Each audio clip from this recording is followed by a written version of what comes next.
तो आदाब, नमस्कार, गुड इवनिंग, सत श्री अकाल। एक बार फिर आप तमाम लोगों का स्वागत है क्राइम तक की कहानी के इस एपिसोड में। आज थर्सडे, तारीख 8 अगस्त 2019। उम्मीद है आप सभी अच्छे होंगे, पूरी क्राइम तक की फैमिली अच्छी होगी। आज की कहानी की डिमांड भी बहुत ज़माने से हो रही थी और लगातार टल रहा था। अलग अलग माहौल भी बन रहा था, मूड भी था, खबरें भी अलग आ रही थी। लेकिन आज मुझे लगा कि वो सही वक्त है, इसको सुना देना चाहिए।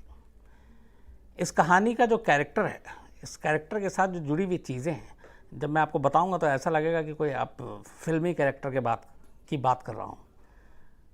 मतलब बहुत कम ऐसी चीज़ें हकीकत में देखने सुनने को मिलती हैं।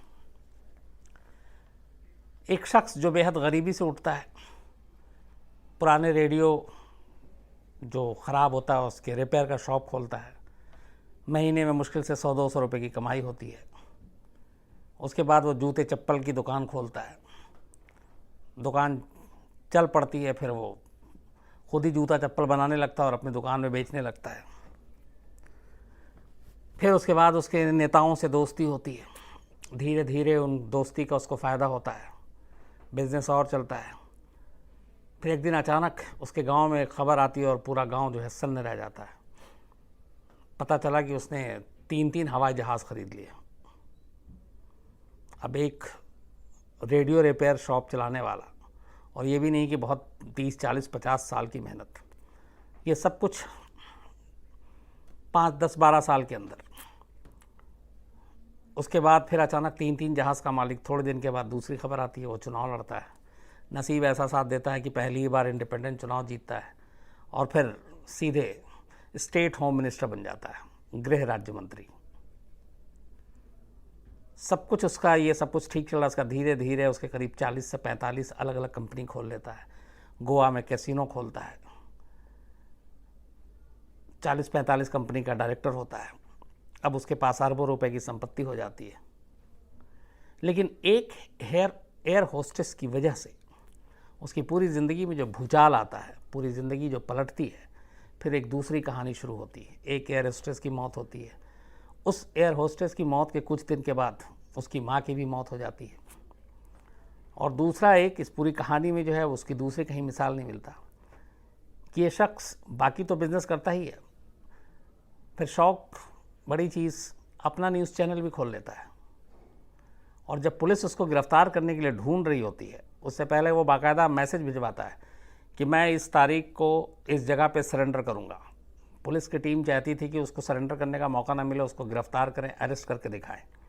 लेकिन वो भी एकदम पक्का, पुलिस की नज़र उसके ऊपर लगी हुई है। वो आता है पर पुलिस उसे पकड़ नहीं पाती और वो सरेंडर करके निकल लेता है। कैसे? फ़ायदा उठाता है, जो किसी ने सोचा भी नहीं था कि इस तरह से भी कोई सरेंडर करने आ सकता है। अपने ही न्यूज़ चैनल के ओबी वैन में, उस ओबी वैन में जिससे लाइव होता है, कहीं पे भी आप ले जाके गाड़ी खड़ी कर दीजिए, आपने देखा होगा, छतरी ऊपर खुल जाता है और लाइव शुरू हो जाता है। तो अपने ही ओबी वैन के में बैठकर वो पुलिस स्टेशन आता और भीड़ का फ़ायदा उठाकर वहीं पे सरेंडर कर देता तमाम मीडिया के सामने। ये सारी कहानी है। अब तक आप समझ गए होंगे, ये कहानी है गोपाल कांडा की।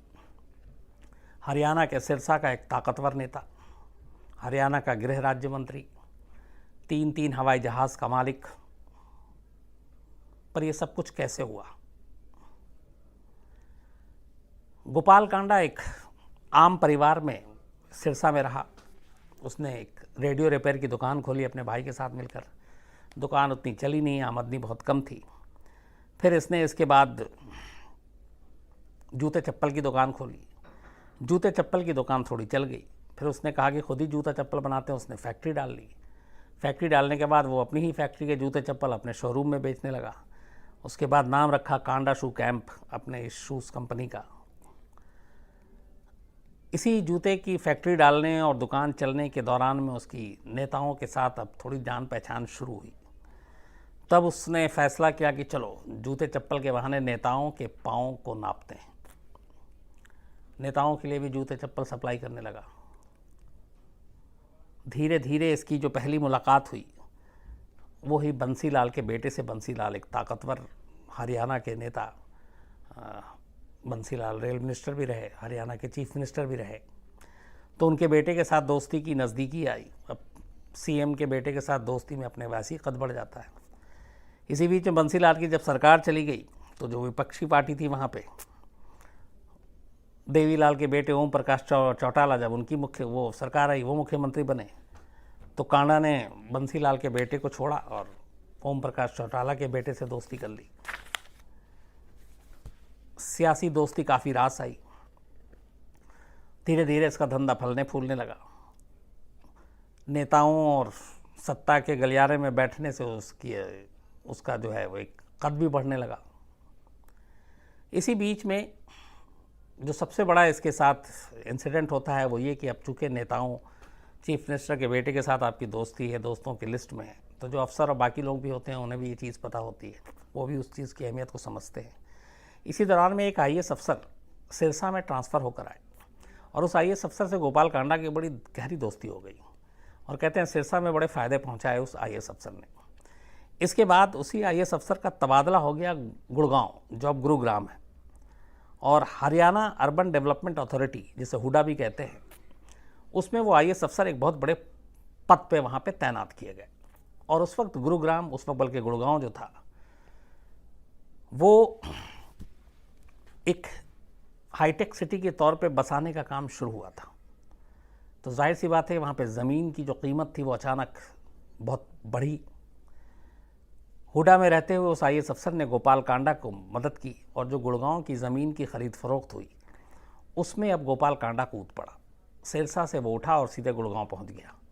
गुड़गांव में इस IAS अफसर के सहारे इसने एक तरह से ये ज़मीन की ख़रीद फरोख्त, दलाली, प्रॉपर्टी डीलिंग, ये सब करना शुरू किया और इससे इसने बेइंतहा पैसे कमाए।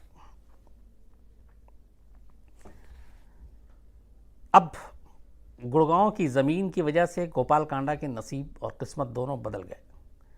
तभी 2007 में अचानक सिरसा में खबर आती है जिससे लोग चौंक उठते हैं।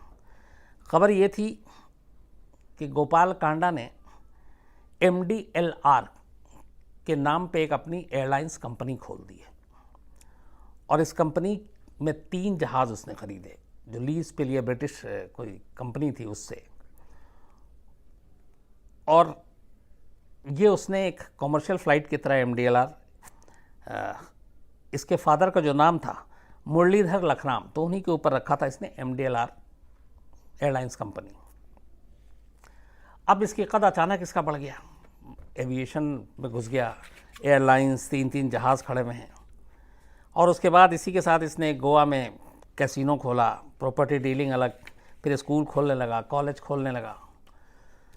तो ये सारी चीज़ें लगातार दिन ब दिन तरक्की करता गया। इवन स्कूल कॉलेज खोलना शुरू कर दिया इसने। तो इस तरह से 40-45 कंपनियां हो गई। फिर उसने अपना एक न्यूज़ चैनल भी खोल दिया। न्यूज़ चैनल में उसको बाकायदा हीरो की तरह प्रोजेक्ट किया जाने लगा। अब जब सब हो गया तो उसे लगा कि फिर भी एक कमी है। उसे लगा नेता, अफसर, इन सब के साथ तो सब कुछ हो गया, पर बोला अब खुद भी पॉलिटिक्स में उतरना चाहिए। यहाँ भी नसीब ने साथ दिया। 2009 में हरियाणा में इलेक्शन हुआ। ये सिरसा से इंडिपेंडेंट खड़ा हुआ और जीत गया। नसीब ये कि उस साल जब जो चुनाव हुआ था 2009 में, तो हरियाणा में विधानसभा की 90 सीटें, कांग्रेस जो दीपेंद्र सिंह हुडा चीफ मिनिस्टर बने, 40 सीटें थी कांग्रेस की। तो इंडिपेंडेंट के MLA की ज़रूरत थी ताकि सरकार बना सकें। लॉटरी लग गई गोपाल कांडा की। गोपाल कांडा ने सपोर्ट कर दिया कांग्रेस को। इनाम में ये मिला कि गोपाल कांडा को सीधे पहली बार चुनाव जीता इंडिपेंडेंट और हरियाणा का स्टेट होम मिनिस्टर बना दिया गया, गृह राज्य मंत्री। जाहिर सी बात है इसका कद और बढ़ गया। अब इन सारी चीज़ों के बीच में इधर एक दूसरी चीज़ चल रही थी। जब इसने MDLR एयरलाइंस खोली तो गुड़गांव में इसका दफ्तर बनाया और बाकायदा गुड़गांव में उसके लिए स्टाफ रखने शुरू किया अपनी इस एयरलाइंस के लिए। और फिर भर्ती शुरू की इसने एयर होस्टेस और केबिन क्रू को। वहाँ बाकायदा इंटरव्यू होता। कहते हैं कि हर इंटरव्यू में ख़ासतौर पर एयर होस्टेस और केबिन क्रू के लिए सिर्फ वो लड़कियों को रखता था और एक कमरे में ये खुद बैठ जाता था और जिस रूम में इंटरव्यू हुआ करता था ये इंटरव्यू खुद नहीं लेता था, इसके स्टाफ के लोग लेते थे।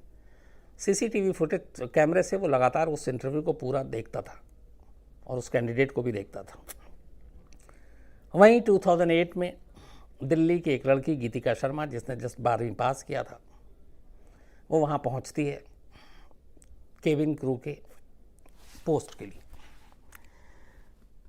उसका इंटरव्यू चल रहा था। गोपाल कांडा दूसरे कमरे में सीसीटीवी पे उसे देख रहा था। गीतिका शर्मा उसे इतनी पसंद आती है कि जब इंटरव्यू ख़त्म हुआ और इसके कंपनी के जो बाकी लोगों ने इंटरव्यू जो ले रही थी लेडी, उन्होंने कहा कि अभी इसकी उम्र छोटी है, इसको मैंने कहा 6 महीने के बाद आना। गोपाल कांडा ने कहा कि नहीं, मैंने देखा है ये बिल्कुल फिट है, तुम इसको अपॉइंटमेंट लेटर दे दो। गोपाल कांडा के कहने के ऊपर उसको अपॉइंटमेंट लेटर दे दिया जाता है और अच्छी खासी सैलरी पे गीतिका को उस कंपनी में रख लिया जाता है। अब गोपाल कांडा के दिमाग में कुछ और था उस गीतिका को लेकर। कुछ ही दिनों में फिर ऐसा होता है कि गीतिका उस MDLR कंपनी के लिए सबसे इंपॉर्टेंट होती जाती है।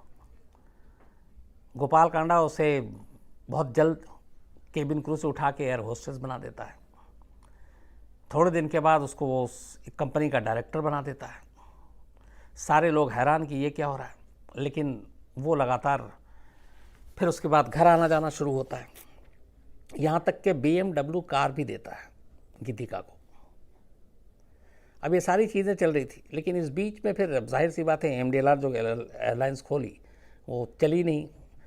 कहने को उसने 3 प्लेन लिया था, लेकिन एक ही जो है वो उड़ा करता था, 2 वैसे ही हमेशा खड़ी रही ग्राउंड पे ही। तो अब गीतिका प्रोफेशनल थी, उसे एयर होस्टेस बनना था और अच्छे एयरलाइंस में काम करना था। यहाँ पे हालात ऐसे नहीं थे, एक प्लेन ग्राउंड पे, बाकी मतलब कभी कभी उड़े, 2 तो परमानेंट ग्राउंड पे। तो साल भर के अंदर इतनी सारी चीज़ों के बावजूद उसने कंपनी छोड़ना चाहा। गोपाल कांडा ने 100% इंक्रीमेंट करके उसको फिर रोक लिया, वो फिर रुकी, लेकिन फिर वो 1 साल के बाद बोर हो गई। उसने कहा कि मेरा करियर यहाँ पे नहीं है। जबकि गोपाल कांडा उसके लिए सब कुछ कर रहा, उसको महंगे महंगे गिफ्ट देता, BMW कार देता, सैलरी जो किसी की नहीं बढ़ती साल में उसके 100% बढ़ा देता। इस बीच में गीतिका जो है उसको लगा कि प्रोफेशनली ये कहीं जाना चाहिए। उसने ये कंपनी छोड़ दी गोपाल कांडा की और वो चली गई दुबई, एमिरेट्स में ट्रेनिंग के लिए। जब वो दुबई गई तो गोपाल कांडा को बहुत बुरा लगा। वो किसी भी तरह चाहता था कि गीतिका को वापस लाया जाए। उसने बहुत समझाया मनाया, गीतिका तैयार नहीं हुई, बहुत सारे मेल किए, मैसेजेस किए। फिर उसके बाद यहाँ से अब एमिरेट्स के पास मेल जाने लगे गीतिका के कैरेक्टर को लेकर। ये गोपाल कांडा ही भेजता था कि ये ठीक नहीं है, धोखेबाज है, ये इसका कैरेक्टर ठीक नहीं है। इस चक्कर में इतनी शिकायतों के बाद एमिरेट्स वाले भी परेशान हो गए। उन्होंने गीतिका को हटा दिया और उसे वापस भेज दिया। यहाँ आने के बाद फिर कांडा ने कोशिश की गीतिका को वापस पाने की, गीतिका तैयार नहीं थी। ये सब कुछ चल रहा था। तभी 4 अगस्त 2012 अचानक गीतिका के घर में गीतिका की लाश पंखे से झूलती मिलती है। पुलिस मौके पे पहुंचती है, लाश को देखती है, कमरे की तलाशी लेती है। बेड के कोने में ही एक सुसाइड नोट मिलता है। सुसाइड नोट पढ़ने के बाद पुलिस के लिए बिल्कुल ओपन एंड शट केस था। इसमें कोई ऐसी मुश्किल चीज़ नहीं थी जिसको सॉल्व ना किया जा सके। लेकिन यहीं से इस पूरी इसको कहानी को एक नया मोड़ देने की और आगे जो जो होता वो कोशिश शुरू होती है। सबसे पहले वो सुसाइड नोट जो 4 अगस्त 2012 को, जिसे बाकायदा गीतिका ने नीचे डेट भी लिखा था और अपने नाम के साथ, वो सुसाइड नोट 2 पन्ने का था। उस सुसाइड नोट में जो गीतिका शर्मा ने लिखा वो हूबहू मैं आपको सुनाता हूँ। मैं आज खुदकुशी कर रही हूँ क्योंकि मैं अंदर से टूट चुकी हूँ। मेरा भरोसा टूट चुका है, मेरे साथ धोखा हुआ है। मेरी मौत के लिए 2 लोग जिम्मेदार हैं, अरुणा चड्ढा और गोपाल गोयल कांडा। दोनों ने मेरा भरोसा तोड़ा और उन्होंने अपने फ़ायदे के लिए मेरा इस्तेमाल किया। उन्होंने मेरी ज़िंदगी बर्बाद कर दी और अब वो मेरे परिवार वालों को नुकसान पहुंचाना चाहते हैं। मेरा परिवार बहुत भोला है। अरुणा और गोपाल गोयल झूठे और मक्कार हैं। वो किसी को भी अपने फ़ायदे के लिए नुकसान पहुंचा सकते हैं। मैंने उन्हें कई बार माफ़ किया, पर ये मेरी सबसे बड़ी गलती थी। गोपाल गोयल ने पहले भी मुझे और मेरे परिवार को नुकसान पहुंचाया, पर हमने उसे माफ़ कर दिया। पर उसने हमारे विश्वास और भोलेपन का फ़ायदा उठाया। वो एक झूठा इंसान है। इन दोनों को मेरे और मेरे परिवार को नुकसान पहुंचाने के लिए सज़ा मिलनी चाहिए। उन्होंने मेरी ज़िंदगी तबाह कर दी है। मैं मेरी माँ, डैड और भाई से बहुत प्यार करती हूँ। गीतिका शर्मा, 4 अगस्त 2012। ये सुसाइड नोट। अब जाहिर सी बात, इस सुसाइड नोट में 2 नाम हैं, गोपाल कांडा और एक अरुणा चड्ढा।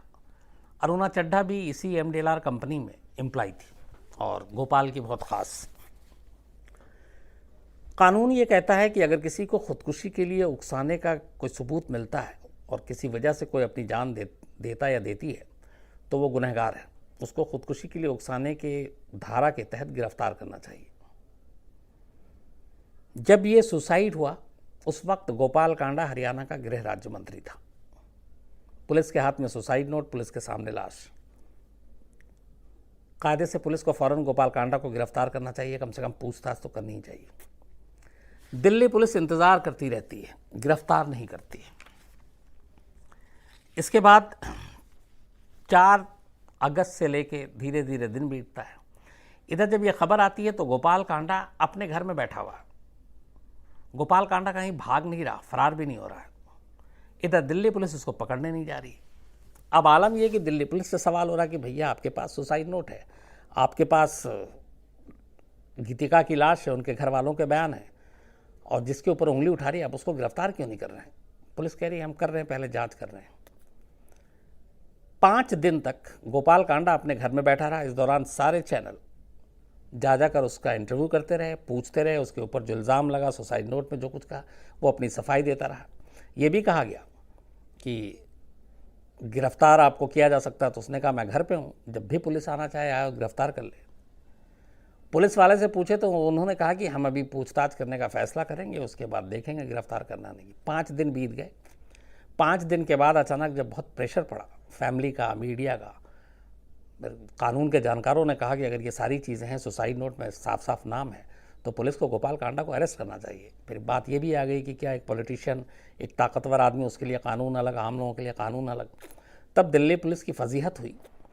5 दिन के बाद दिल्ली पुलिस ने फैसला किया कि गोपाल कांडा को से पूछताछ करनी है और उसको गिरफ्तार करना है। खेल देखिए कि पुलिस ये फैसला करती है, गोपाल कांडा को ये जानकारी मिल जाती है। 5 दिन तक गोपाल कांडा अपने घर में, पुलिस वाले गिरफ्तार नहीं करने के लिए गए। 5 दिन बाद जब पहली बार पुलिस दबाव में गोपाल कांडा के घर पहुंचती है, गोपाल कांडा गायब। अब पुलिस की शामत कि भाई 5 दिन से वो था, आपने क्यों नहीं गिरफ्तार किया? पुलिस की अपनी दलील कि पहले वो छानबीन कर रहे थे ये। अब गोपाल कांडा के दिल्ली, गुड़गांव, सिरसा सारे ठिकानों पे छापे मारने की कवायद। न जाने कितने स्टेट दिल्ली पुलिस ने भेज दिए अपने लोगों को गोपाल कांडा को पकड़ने के लिए। न जाने कितने लीटर पेट्रोल डीजल फूके, और जो शख्स 5 दिन तक घर में था उसको पकड़ने की कोशिश नहीं की। जब वो भाग गया, 5 दिन मौका दिया, तब उसे ढूंढ रहे हैं गली गली। गोपाल कांडा इधर तब भी हाथ नहीं आ रहा। करीब 10 दिन बीत जाता है। हर दिन अब पुलिस भी परेशान। इसके बाद अचानक एक दिन गोपाल कांडा का एक मैसेज आता है कि वो सोमवार के दिन इतनी तारीख को इतने बजे अशोक विहार पुलिस स्टेशन में सरेंडर करेगा। उससे पहले नहीं करेगा। उसका ये भी था कि उस वक्त एक कोई फेस्टिवल भी था कोई, और छुट्टी थी किसी चीज़ की, तो उसका ये था कि इस छुट्टी के बाद अगले दिन वो करेगा सरेंडर। मतलब पुलिस को एक तरह से चैलेंज भी कर रहा कि मैं मंडे को करूँगा, उससे पहले नहीं करूँगा, आप पकड़ सकते हो तो पकड़ लो। अब ये मैसेज आया, सारे चैनल पे चले, सारे, उसका अपना भी न्यूज़ चैनल था, उस न्यूज़ चैनल के ज़रिए भी खबर आई। तय वक्त से पहले सारी टीमें पहुंच गईं अशोक विहार पुलिस स्टेशन के बाहर। मीडिया के सारे ओबी वैन, सारे लोग, दिल्ली पुलिस के लोग कि भैया उसने कहा है। अब दिल्ली पुलिस की कोशिश ये थी कि इसको सरेंडर ना करने दिया जाए, क्योंकि इज्जत तभी बचेगी कि हमने इसे पकड़ा है। तो अशोक विहार पुलिस स्टेशन के अंदर वो एंट्री करे उससे पहले उसको पकड़ लें। तो पुलिस के तमाम लोग आसपास थाने के, उन्होंने घेरा डाल दिया, और जो भी गाड़ियाँ और ये गुजरती और जो भी गोपाल कांडा का जो हुलिया था सबको पता था। तो ये था कि सरेंडर करने से पहले ही इसको उठा लो।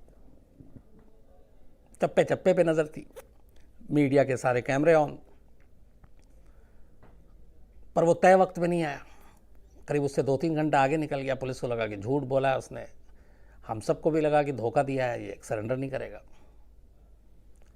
रात करीब 1 बजे अचानक सारे मीडिया वाले तब भी वहीं थे, क्योंकि रिस्क नहीं ले सकते थे जाने का कि पीछे आके सरेंडर कर दे तो मिस ना हो जाए विजुअल। जो गोपाल कांडा का अपना न्यूज़ चैनल था, सारे ओबी वैन के साथ, उस चैनल का भी ओबी वैन वहीं था। वो उस ओबी वैन से बाहर आता है और ओबी वैन बिल्कुल पुलिस स्टेशन के, आप समझिए कि अहाते में ही, और बाहर आके और सीधा वो सरेंडर कर देता। बाहर आया और सामने कैमरा और सामने पुलिस। अब पुलिस कर भी नहीं सकती क्योंकि सब कुछ कैमरे पे है।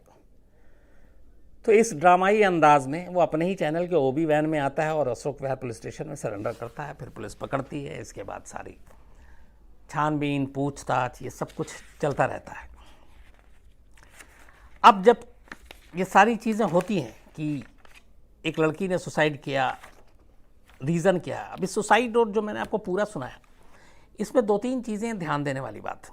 इसमें गीतिका ने कई बार लिखा मेरे साथ धोखा हुआ है, मैं उसे माफ़ नहीं कर सकती, मेरी ज़िंदगी बर्बाद कर दी। पर ये सब कुछ इशारों में है। इस सुसाइड नोट में खुलकर ये नहीं लिखा कि आखिर गोपाल कांडा ने किया क्या उसके साथ। और इसी चीज़ ने सुसाइड नोट के पुलिस को भी उलझा कर रखा, क्योंकि वो जिम्मेदार मान रही है गोपाल कांडा को, अरुणा चड्ढा को, लेकिन वो कहीं ये नहीं कह रही कि आखिर उसने किया क्या था। बस धोखा दिया है, मेरे परिवार को तंग किया है, उसके अलावा मेरी ज़िंदगी बर्बाद कर दी है, मेरे विश्वास को तोड़ा है। तो इन चीज़ों से क्लियर नहीं हो रहा था कि मामला क्या है। अब अलग अलग स्टोरी जो है वो फ्लोट हो रही थी, अलग अलग अपने हिसाब से लोग बात कर रहे थे। फिर वो सारे कैरेक्टर्स से लेके रिलेशनशिप को लेके, फिर वो सारी महंगी चीज़ें, गिफ्ट, फिर ये भी आई बीच में सारी बातें। गोपाल कांडा की वाइफ आ गई उसकी सपोर्ट में कि गीतिका शर्मा के साथ उसके रिलेशन ऐसे नहीं थे, बल्कि गीतिका शर्मा उसे मामा बुलाती थी। और अब घर वाले इल्ज़ाम लगा रहे हैं, पर वो हमेशा घर खुद भेजती थी, गीतिका आती थी, ये भी जाते थे, तो कभी इस तरह की बातें नहीं हुई। इस दौरान में इन सारी चीज़ों के बीच अचानक गीतिका शर्मा की माँ अनुराधा शर्मा भी, उनकी भी मौत हो जाती है। फैमिली वाले कहते हैं कि पुलिस का लगातार उन्होंने, पुलिस वाले भी जो है वो प्रेशर डाल रहे थे और उसकी वजह से परेशान थे पूरी फैमिली, और जिस तरीके से कैरेक्टर असैसिनेशन हो रहा था उसकी वजह से भी।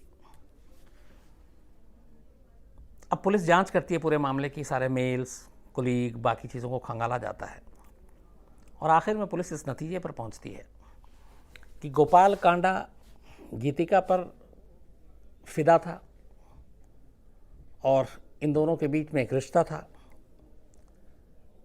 लेकिन गीतिका उसके चंगुल से आज़ाद होना चाहती थी, वो अपनी आज़ाद तरीके से नौकरी करना चाहती थी, अच्छे कंपनी में काम करना चाहती थी। गोपाल कांडा उसको खुद से अलग नहीं जाने देना चाहता था और इसीलिए वो उसको अलग अलग उसने धमकाया भी था कि तुम्हें इस मामलों में फंसा दूंगा, तुम्हें बदनाम कर दूंगा। और इन चीज़ों को लेके वो बदनामी के डर से गीतिका बहुत परेशान थी। जो दिल्ली पुलिस ने अपनी पूरी जांच के बाद जो चार्जशीट दाखिल की अदालत में, जो उसमें ख़ासतौर पे, और अरुणा जो चड्ढा थी वो इसकी हमराज थी, अरुणा चड्ढा ही कांडा की तरफ से उसको धमकाती भी थी, ब्लैकमेल भी करती थी। तो जो पुलिस ने जो चार्जशीट दाखिल की कोर्ट में, जिसको कोर्ट ने मान लिया, उसमें जो इल्ज़ाम लगे जो चार्जशीट के हिसाब से, एक था कंप्यूटर हैकिंग का मामला कि उसके कंप्यूटर को हैक करके उसके सारे राज और बाकी पर्सनल चीज़ें ये गोपाल कांडा चुराता था। गंदे मैसेजेस भेजना, दुष्कर्म करना, आत्महत्या के लिए उकसाना मतलब खुदकुशी के लिए मजबूर करना, अप्राकृतिक यौनाचार करना मतलब अननेचुरल सेक्स के इसमें चार्जशीट में है। और इसके अलावा आप साजिश रचना और फर्जीवाड़ा करना, उसके बहुत सारे मेल लेटर्स इन्होंने फर्जी बनाए और उसके ज़रिए उस केस को गुमराह करने की कोशिश की। तो ये चार्जशीट दाखिल हुई। अब इस केस में फिर एक नया मोड़ आता है। बहुत सारे ऐसे इंपॉर्टेंट जो दस्तावेज और सबूत थे वो अचानक पुलिस के पास से गायब हो जाता है। और ये वो चीज़ थी कि जिसको गायब होने के लिए सीधे सीधी उस वक्त के जो एसीपी थे, जो इस मामले की जांच कर रहे थे, अदालत सम्मन भेजती। ये बात है 2015 की, 12 और 3 साल हो गए थे। और इस दौरान में गोपाल कांडा और जो अरुणा थी चड्ढा, इन दोनों को ज़मानत भी मिल गई। जो इम्पोर्टेंट सबूत थे वो पुलिस रिकॉर्ड से गायब हो गए। लोअर कोर्ट ने बाकायदा इसके लिए फिर सम्मन भेजा गोपाल कांडा को, अरुणा को, और कोर्ट में पेश होने के लिए बुलाए। लोग गए भी साकेत कोर्ट में। साथ में उस एसीपी को जो उस वक्त तक फिर रिटायर हो गए थे, उनका पेंशन और वो रोकने तक के आदेश जारी करने पड़े कोर्ट को। और कोर्ट ने बाकायदा अपने फैसले में कहा कि ये जो सारे सबूत गायब हुए हैं इसकी छानबीन की जाए, इन सबूतों को वापस बरामद किया जाए। और ये साफ़ है कि ये सारे सबूत जानबूझ के इसलिए गायब किए गए हैं ताकि इससे अक्यूज को फ़ायदा पहुंचाया जा सके। मतलब दिल्ली पुलिस गोपाल कांडा को बचाने की कोशिश में लगी हुई थी। ये सीधा सीधी कोर्ट का इल्ज़ाम था दिल्ली पुलिस पर। मामला अभी भी लोअर कोर्ट में है। गोपाल कांडा आज़ाद है, बेल पर है, मतलब ज़मानती ज़िंदगी जी रहा है। और चूँकि अभी फ़ैसला आया नहीं, अभी उसको मुलजिम से मुजरिम करार दिया नहीं गया है, तो वो चुनाव भी लड़ा है। और ये पूरा मामला जो चार्जशीट के हिसाब से है वो अदालत में है। जब भी इसका फ़ैसला आएगा आपको उसकी जानकारी ज़रूर दूंगा। लेकिन कैसे एक आदमी अर्श से फर्श तक पहुंचता है, हवाई जहाज़ तक ख़रीद लेता है, और एक एयर होस्टेस की वजह से उसकी पूरी ज़िंदगी जो है फिर, और उसका पूरा हर पन्ना खुल जाता है। तो ये थी गोपाल कांडा और गीतिका शर्मा, जो दिल्ली की लड़की थी जो एयर होस्टेस बनी थी, उसकी कहानी। इससे जुड़े हुए जितने भी सवाल जवाब होंगे वो आपसे बाद में उसके बारे में बात होगी। क्योंकि आज बहुत सारे काम और भी हैं, कुछ दफ्तर के अलावा कुछ मीटिंग्स भी हैं, तो ये कहानी जो है मैं आपके लिए रिकॉर्ड कर रहा हूँ और ये लाइव नहीं है। फिर मुलाकात होगी आपसे कल फ्राइडे को एक नई कहानी के साथ। तब तक अपना ख्याल रखिए, अच्छे रहिए। Thank you very much.